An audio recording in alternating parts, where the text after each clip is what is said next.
na tukazungumza na yeye akanipa pole yake. And religious leaders under Church and Clergy Association of Kenya, CCAK, led by the national chairperson Bishop Hudson Deda, have applauded the stepping aside of Deputy Inspector General of Police Albert Lagat. The religious leaders are calling on accountability for every police officer involved in extrajudicial killings in the country. Hezron Kimari has more from Voi.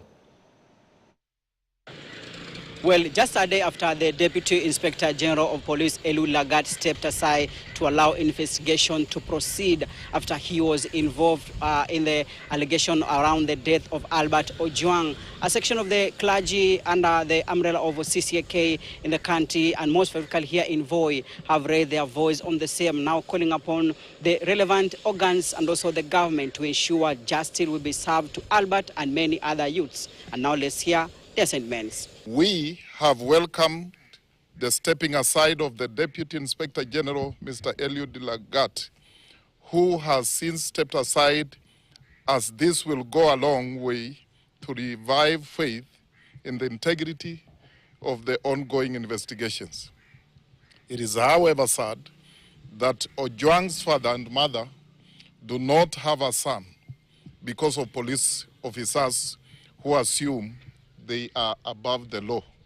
What we are saying is that the DIG has set the pace. Every policeman and everybody who has ever been mentioned in the matters of Albert Ojwang must follow suit and step aside until investigations are over and the case is over, and those who are exonerated will come back to office. And those who are found culpable, they must face the full force of law. Further, we urge the President and all the relevant authorities to zero in on all unscrupulous and overzealous law enforcement officers, whose main aim is to kill and maim our young people.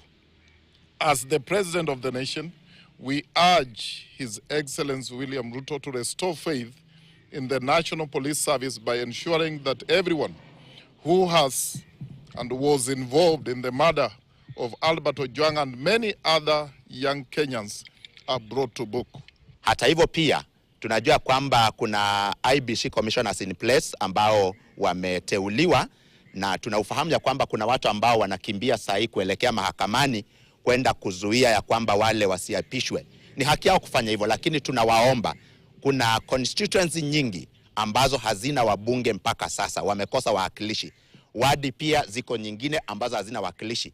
Zile wadi na zile constituency zina watu ambao ni watoza walipa ushuru kama wewe na mimi, na wanahitaji kuwakilishwa nao pia. Kwa hivyo tutakuwa tunawanyima haki yao tunapokimbia kila wakati kotini kuzuia ya kwamba wasipate wakilishi. Kwa hivyo ni ombi letu ya kwamba tuwaruhusu ya kwamba wakaweze kuapishwa na kazi yao ikapate kuendelea na tukapate kupata maendeleo sawa katika kila eneo. We strongly urge the Inspector General of Police to abide by the ruling of the High Court by Justice Bahati Mwamunye, which instructed that all police officers involved in demonstrations and protest must be uniformed and must be identifiable. We are saying when police are manning demonstrators, they need to be in uniform and their police force number be clearly displayed. Because when they hide their identity, then it is very clear they want to do something evil. That we had a ruling in court by Justice Mwamunye who said they should be identified clearly. Well, as I've heard from the clergy, they are now calling upon the investigative bodies to pull up their socks and ensure justice will be served to Albert and any other who was killed. Reporting for KTN from Voi, I'm Hezron Kimari.